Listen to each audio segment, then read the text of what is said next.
What's up, duelists? Your boy is back. It's been a while. And as you can see, we've got some hype stuff to cover today here on the channel.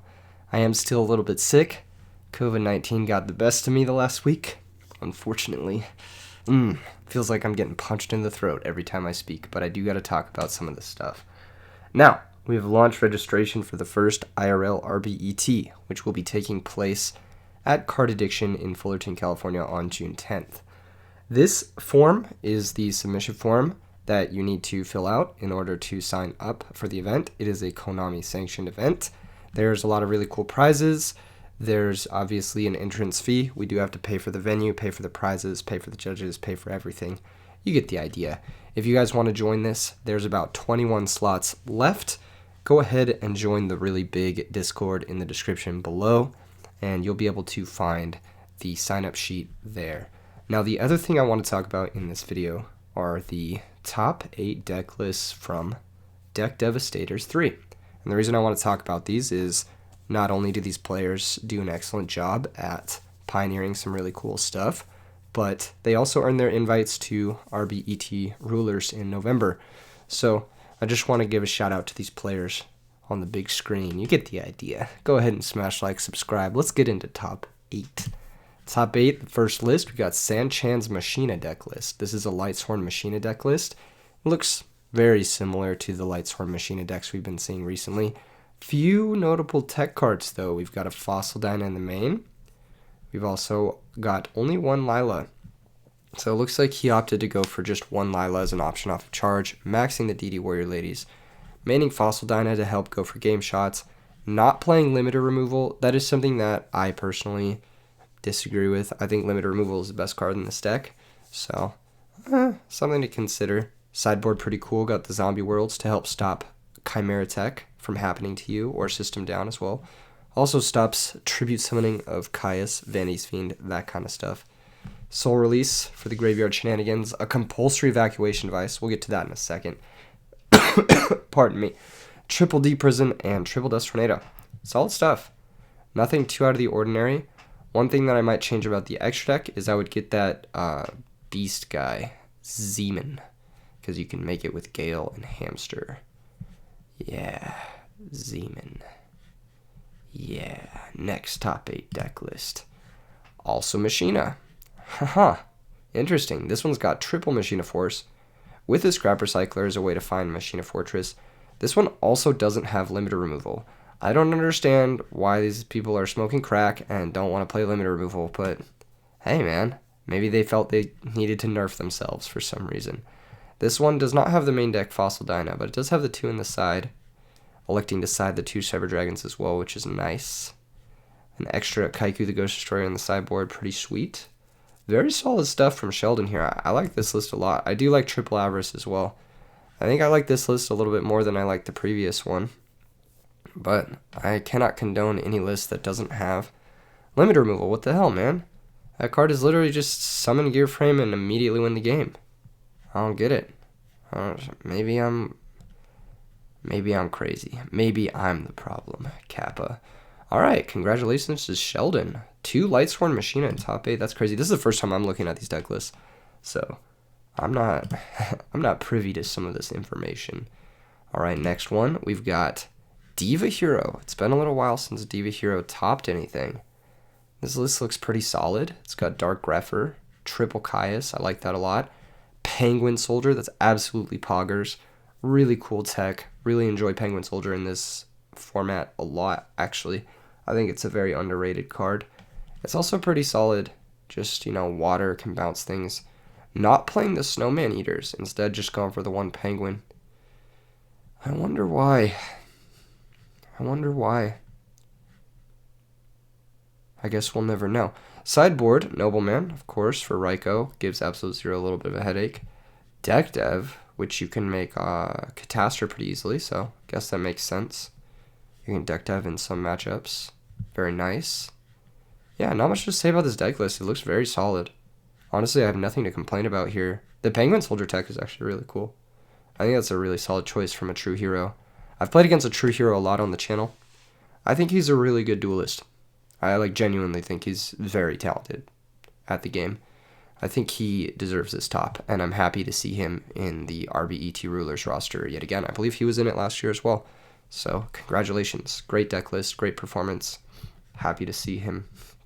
Next, top 8 deck list, we've got Samu, blackwings. Pretty straightforward. I mean, 2 Boros interesting, I guess, but that makes sense, right?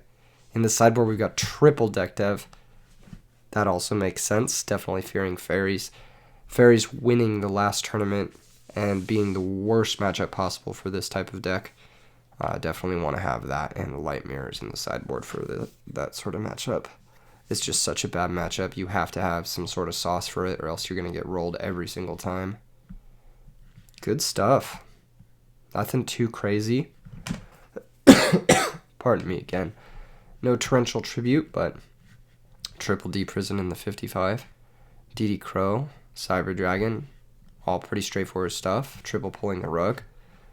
Looks like he probably just didn't side in a lot of matchups, if I'm going to be real, which is respectable. The main 40 looks really, really solid here. I personally do like Dark Refer a lot. I know it makes you a little bit weaker in the mirror.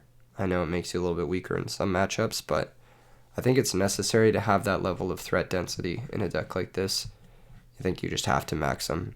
If you play the other lists, which we'll get into right now, with the 1 value, you're just going to draw your 1 value and rage. I think this list looks a little bit dated. Glockhomie's blackwings.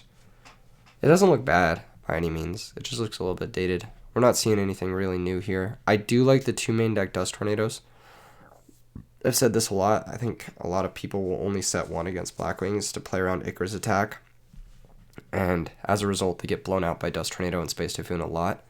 So I think Space Typhoon and Dust Tornado are actually really good in this type of deck. Plus, it'll help you pick off annoying back rows before they become a problem. Stuff like, Trap Dust Shoot in the end phase or Phoenix Wing Wind Blast in the end phase, that type of thing. And then, as a result, you can also set your Icarus attack and be prepared to play your Blackwing monster the next turn with a live Icarus attack. So, a lot of good stuff there. A lot of good stuff to say about Dust Tornado. The sideboard is pretty monster heavy. Normally, you don't see this many normal summons sided, but there's a lot to be said about these normal summons in different matchups. Like, I don't really think you're going to be bringing in Snowman in the same matchup as you're bringing Dinah or whatever. I feel like these come in different matchups. So at most, you're probably bringing in like 2, maybe 4 normal summons, which is understandable. Double skill drain. Double trap stun's really interesting. I don't really like trap stun in this deck. I would have much preferred to see something like Royal Oppression, but it looks like a lack of Royal Oppression worked out really well for Zero Glockhomie, able to earn 3rd place. Very rare, a very rare 3rd place. Very, very rare. Also at 3rd place, because this tournament was Swiss, they had multiple 5th place and multiple 3rd place. We have Karina's Frogs. Shout out to Karina. Karina playing what looks like a very fun little frog list. We've got Morbius, triple Junk Synchron. Big fan of that. That sounds really strong. I love Junk Synchron in this deck.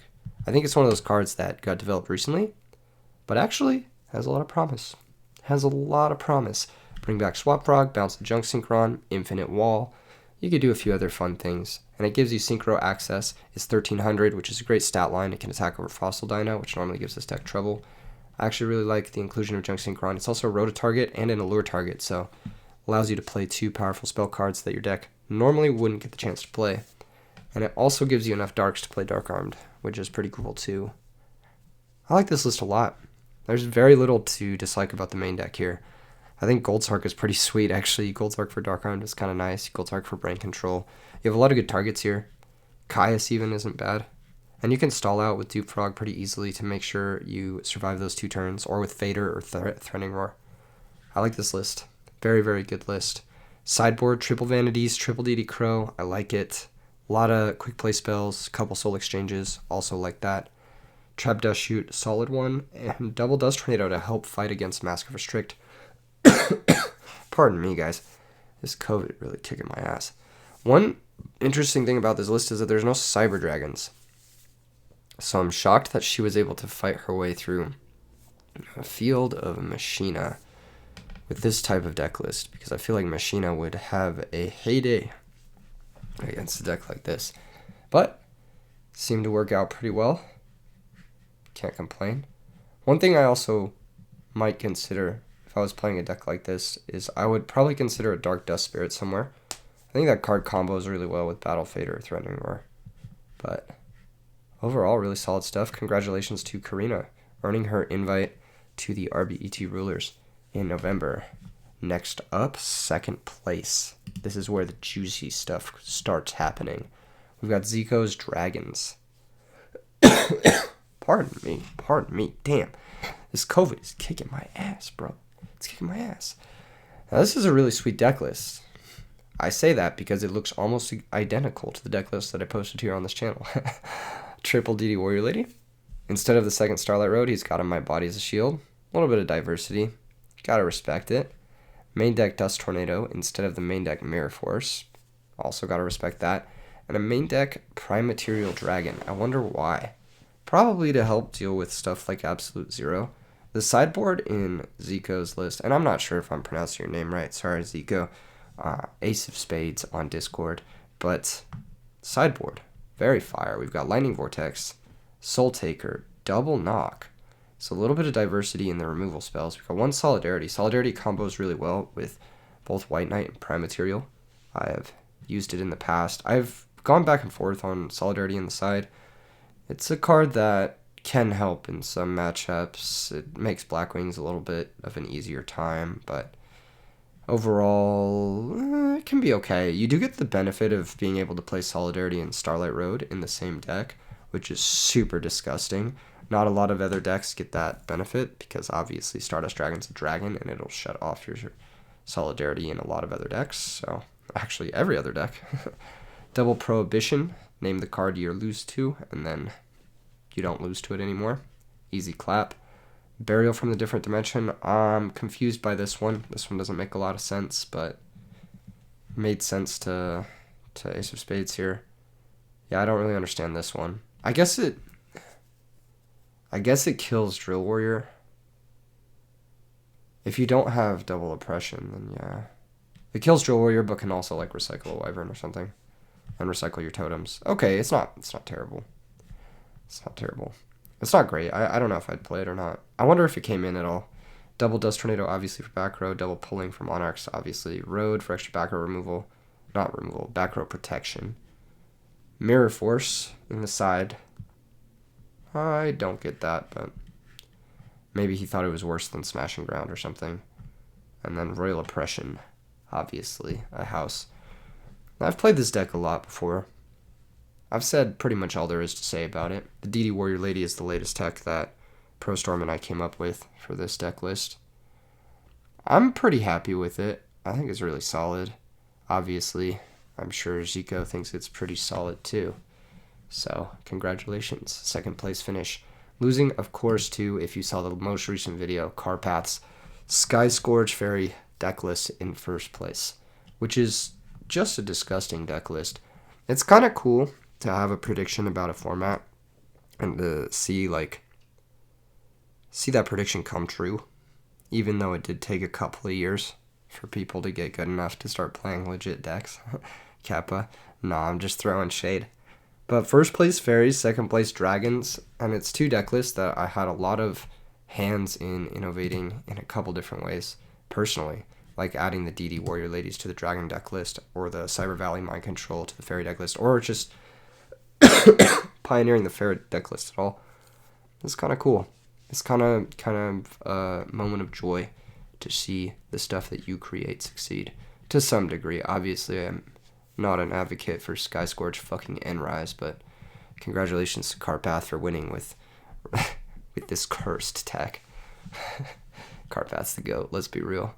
Get that boy to 2,000 subs. Triple Electric Virus, we see why he did well against Zico in the finals. And I believe you can watch that finals match. It is up on the Crow's Nest YouTube channel. As well, they did cover that event, and they had the top 8 coverage as well. Really solid top 8. I'm actually really happy with all these deck lists. They all look really good. Obviously, you know, I'm biased in some choices. Like, why the fuck are we playing machines without limiter removal? But, hey, man, here we are. There's a couple bonus deck lists I wanted to take a look at. At 9th place, Ake, got 9th with Psychic Value, which is a pretty cool deck list. It's like a Greffer Welly-Dad deck list, but it's also playing Sirocco Value, which is very heat. I like this deck list a lot. It actually looks terrifying. Now, of course, there's no bullshit. It's all, you know, stuff you have to play for the engine. But, really solid stuff. I wonder if there's reason for this. You can't really make a lot of 8 stars because you don't have a lot of extra deck space for 8 stars. What do you have? You have a Colossal, Stardust, and a Thought Ruler. That's probably good enough. You resolve one well, you're probably winning the game anyway, so. No, that's respectable. Really solid looking deck. I kind of want to try this out. And then another 9th place deck I wanted to look at was DLW20's Ancient Gear deck. So this is kind of a take on the Ancient Gear decks we've seen in the past. There's no Ancient Gear Golem. There's only one Ancient Gear Beast. But he does have limiter removal, which is awesome. And then he does have triple Regeki Break, triple Compulsory. This is a trap lineup that not only DLW20 has been saying is cash money, but Ryanide also says this trap lineup is cash money, and he won a smaller event recently with that trap lineup as well. So I'm going to be trying this list out for sure in the near future. I really like the sideboard banishers too. Like, this list just looks super clean.